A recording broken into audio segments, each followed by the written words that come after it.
আজকে আমি আপনাদের দারুণ সুন্দর ডিজাইনিং একটি সিঙ্গারার রেসিপি শেয়ার করব। নমস্কার বন্ধুরা, মায়ের ছোট্ট রান্নাঘরে নতুন আরেকটি রেসিপি দেখার জন্য আপনাদের সকলকে ওয়েলকাম জানাই। তো প্লিজ ভিডিওটিতে একটি লাইক করে ভিডিওটা শেষ পর্যন্ত দেখার জন্য আপনাদের কাছে অনুরোধ রইল। সিঙ্গারা তৈরি করার জন্য একটা মিক্সিং বোলে আমি নিয়ে নিচ্ছি 1 বাটি পরিমাণ ময়দা। এর মধ্যে দিয়ে দিচ্ছি হাফ চামচ লবণ, হাফ চামচ চিনি, আর এখানে আমি একটু কালো জিরা হাতের মধ্যে ঘষে এভাবে দিয়ে দিচ্ছি, তাহলে বেশ সুন্দর একটা সেন্ট হবে কালো জিরার। আর এখানে আমি 2 চামচ পরিমাণ মতো দিয়ে দিয়েছি সাদা তেল। এবার বেশ ভালো করে ঘষে ঘষে ময়াম দিতে হবে। আর হাত দিয়ে একটু এভাবে মুঠো করে দেখবেন, মুঠোটা যদি এরকম শক্ত একটা তৈরি হয় তাহলে বুঝে নেবেন যে ময়ামটা পারফেক্ট হয়েছে। তো আমার পারফেক্ট হয়েছে ময়ামটা। তো এবার আমি এর মধ্যে একটু একটু করে জল দিয়ে একটা ডো তৈরি করে নিয়েছি। ডোটা 15 মিনিটের জন্য ঢেকে রেখে দেব। আর এখানে আমি পুরটা তৈরি করার জন্য নিয়েছি কাঁচা লঙ্কা, পেঁয়াজ, একটা ডিম, আর কুচো করে আলু, আর নিয়েছি এখানে ধনেপাতা কুচো করে, আর নিয়েছি আদা। এবার আমি পুরটা তৈরি করে নেব। পুরটা তৈরি করার জন্য আমি কড়াইতে দিয়ে দিয়েছি পরিমাণ মতো তেল।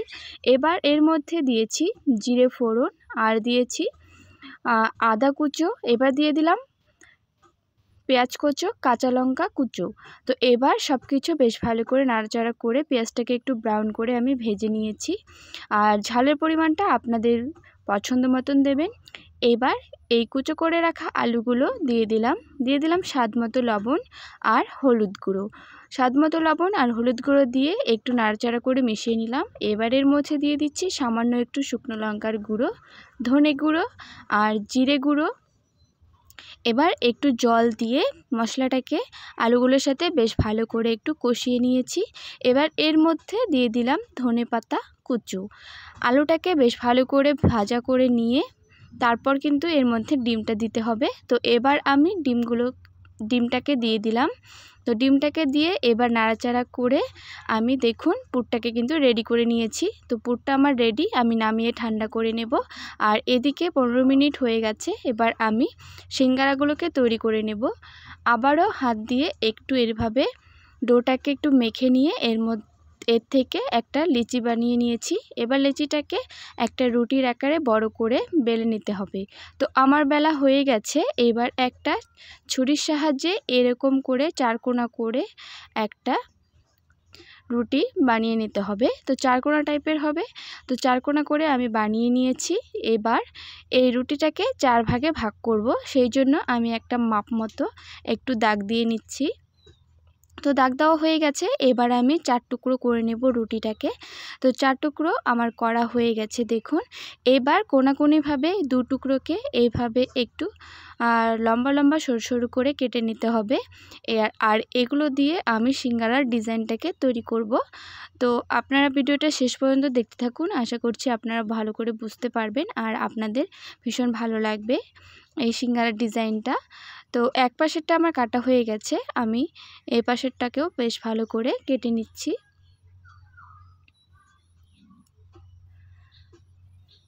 তারপর এই একটা যে ভাগ ছিল সেটার মধ্যে আমি পুরটাকে দিয়ে দিলাম, আর একটু জল দিয়ে এই সাইডগুলোতে লাগিয়ে নিচ্ছি। তারপর আমি এ পাশের এই টুকরোটা দিয়ে ওই পুরটাকে কিন্তু ঢেকে দেব। তো এইভাবে জল দিয়ে লাগিয়ে নিলে সিলটা ভালো হয়, আর ভাজার সময় কিন্তু পুরটা বেরিয়ে যাওয়ার কোনো চান্স থাকে না। তো বেশ সুন্দর করে এভাবে আঙুল দিয়ে চেপে চেপে লাগিয়ে নিতে হবে। তো লাগানো হয়ে গেছে। এবার এর উপর দিয়ে একটু জল দিয়ে দিচ্ছি। এভাবে জল দিয়ে দিলে কিন্তু ভাজার সময় এই ডিজাইনটা খুলে যাবে না। তো এবার আমি ডিজাইনটা তৈরি করছি। দেখুন, এপাশ থেকে একটা নিয়ে এই সাইডে এভাবে লাগিয়ে দিতে হবে, আর দ্বিতীয় পাশের এটাকে নিয়েও এই পাশে এভাবে লাগিয়ে নিতে হবে। তো এই ডিজাইনটা কিন্তু একদম বেনুনি যেরকম হয় ঠিক সেরকম হবে। এই পাশ থেকে একটা আর অপর পাশ থেকে আরেকটা এভাবে নিয়ে কিন্তু ডিজাইনটা তৈরি করতে হবে। আপনারা ভালো করে দেখুন। আর এই ডিজাইনটা তৈরি করা ভীষণই সহজ, আপনারাও কিন্তু বাড়িতে এভাবে সিঙ্গারা তৈরি করতে পারবেন। তো দেখুন আমার কিন্তু বানানো হয়েই গেছে। তো একই রকমভাবে আমি বাকিগুলোকেও বানিয়ে নেব। আর এই সিঙ্গারা কিন্তু ভাজার সময় এগুলো একদম খুলে যাবে না, আর বেশ সুন্দর হবে, খেতেও কিন্তু বেশ অসাধারণ হয় খেতে।